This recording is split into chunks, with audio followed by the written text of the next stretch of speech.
Hello people, so we got a lot of exposition in this chapter of One Piece. It goes through two camps. One is the Taniyasu, getting more to learn about him. And the second part, and the most important part of the chapter, is going to Udon Prison. I really dig the cover page with Bartolomeo and the candy figures of the Straw Hats. I guess he's selling stuff at a store or something. That's what it looks like. It seems like Oda has just regressed to bringing these Frontiers piece requests. Back in the day, we had like cover pages that would turn out as somewhat spoilers later down the road of what we could expect. Especially when it comes to Jinbei finding that poneglyph and then later on handing it to Big Mom. That was a huge moment in the whole Kid Island. So I think Oda has kind of like stopped doing that. We start off the chapter with finding out that Law ditched the place because Ebisu Town, so we don't know where he's at right now. But Law was pissed about Shinobu and what he said about Beppo and the others. And you got Nami and Usopp having a conversation about this. You got Usopp saying, why did Shinobu have to say that stuff? Meanwhile, you have Nami. It's like, I can kind of understand where Shinobu's coming from, which makes sense because Shinobu has been waiting for 20 years for this day. Nami knows a lot about patience, especially when it comes to like her own village, when she tried to save up the money to pay Arlong back, sympathizing with Shinobu. And I could definitely see some similar relationship that she has with Shinobu that she had with Lola and Chiffon, possibly by the end of this arc. Like she gets a Vibra card. Either way, Usopp's like, I won't blame them for leaking out the plans. Nami's like, yeah, you would leak out too. You leak out the information too. And I'm not too sure Usopp would do that because when it comes to the Straw Hats, he's kind of loyal. You kind of get exposition on two of the gamblers, I guess, that got played by Komurasaki living in Ebisu Town and kind of getting revealed. They have hard feelings against Komurasaki Hiyori, meant to believe that Komurasaki is actually dead when we all know she's still alive.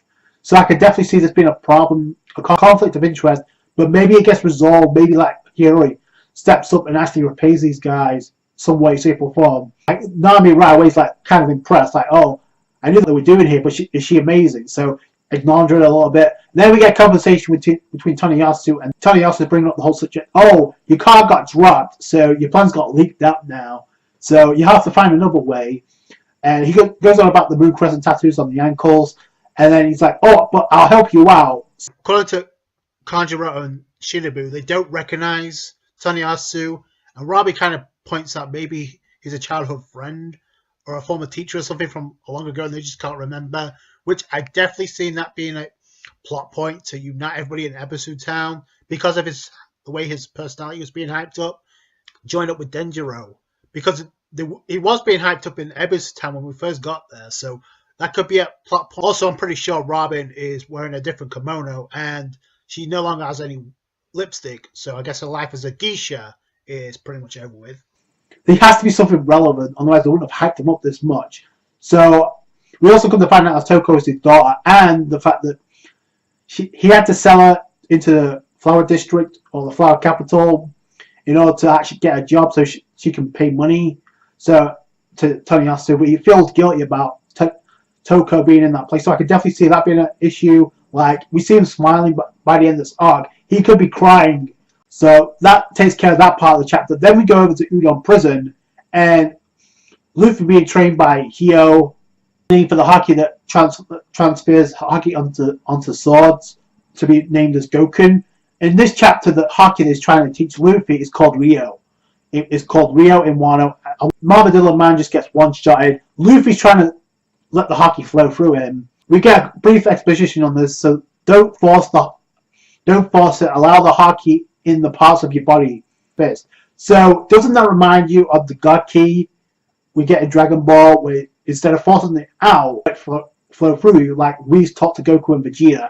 Here it's a similar situation where the Haki flowing through you. So Luffy hasn't got the grasp of it yet, which makes sense. But I can definitely see him getting more lessons once they bust out of prison, because by the end of this chapter, it's kind of like foreshadowed. But next chapter, they will bust out of there, and that will probably be the end of Act 2, like I've been saying. Let's put a stop to this for now. It's nighttime, so Queen being completely gullible, or he's just a lot smarter than a lot of people give him credit. Hio's like asking Luffy, how do you know about why are you looking to fight Kaido? And then he knocks out the father with Conqueror's Haki to tell Hio. And obviously Kaido's one of them, and I'm going to be the guy that's going to be king of the pirates, so I've got to beat them all. Not really saying that he's doing this for Momonosuke's sake, because he made a promise. And then this is where we get the revelation that he knows Roger, because Parrot King, just like Roger, arrived on Wano, so I'm guessing he met up with Hio when he was a child, when he was younger. So it makes sense of why he would train Luffy. I've been saying this with someone who's familiar with Roger. It just makes sense why Hio would be the one to train Luffy in Haki. So now we've got the parallels. Roger, Ace, and now Luffy are on Wano. So there you go. Then we get the appearance of Caribou and Raizo, and it looks weird because you got Raizo hiding inside. He's like, "Can I join you?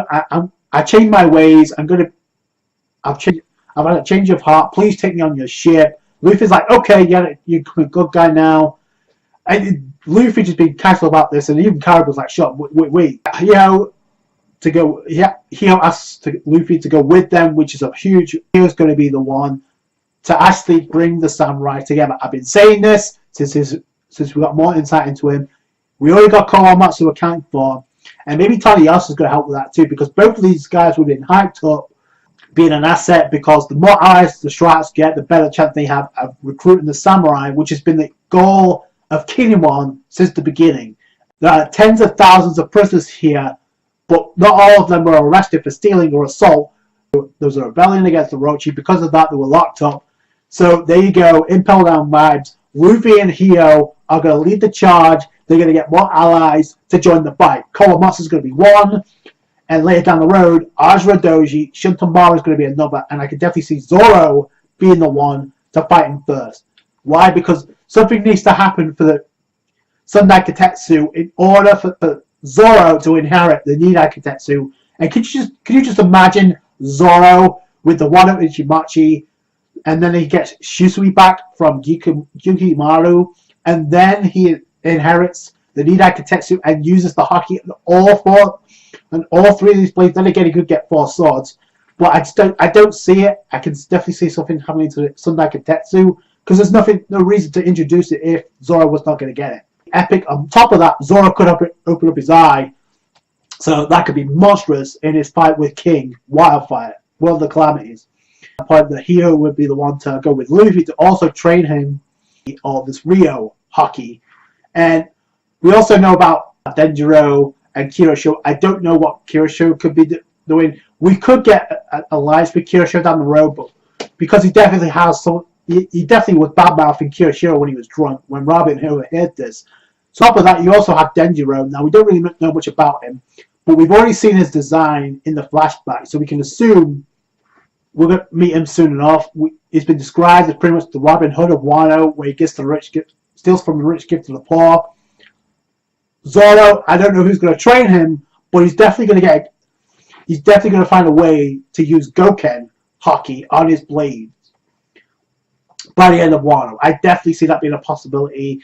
And then we end the chapter with Big Mom outside of Udon prison, and Luffy kind of busted out loud that, "Oh, we need to."